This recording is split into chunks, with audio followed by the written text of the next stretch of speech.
Ngayon po ay lumabas ang mga dating kasamahan ni Master Sergeant Orly Gutesa sa trabaho bilang security consultant o security personnel ni dating Congressman Zaldi Esco.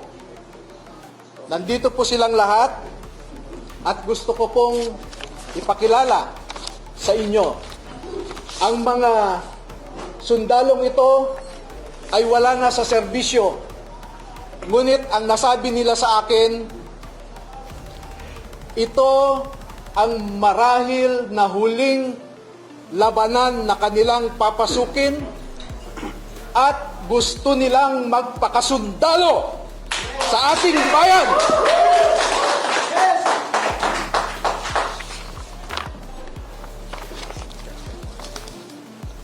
Tinatawag ko po ang isang magiting na Pilipino, si Bernard Tube.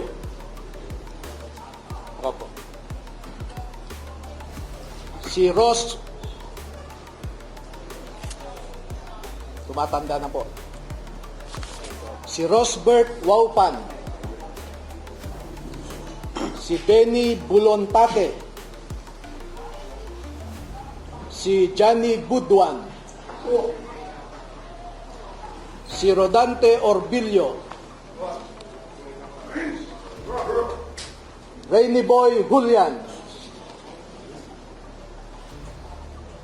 Christopher Esquivel, George Villalon Jr., Robeo Romel Bobares, Gil Navidad Jr.,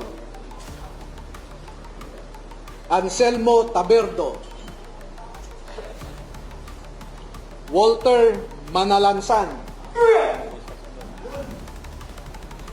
Jolly Cadiao, Romel Galapon, Cecilio Laroder Jr., Bernard Gubban, Crisani Dado, at Fidel Corpus. Meron po silang kasamahan na 12 pa na hindi makakadalo ngayon dahil sa mga personal na rason. Ang dalawa ay meron silang kasama sa buhay na nagtatrabaho pa sa gobyerno at meron silang pag-aalinlangan na maaaring maapektuhan ang trabaho ng kanilang mga asawa. Yung 10 na hindi pa nakadalo ngayon ay tinatawag ko po na second batch at lalabas din po sila sa tamang panahon.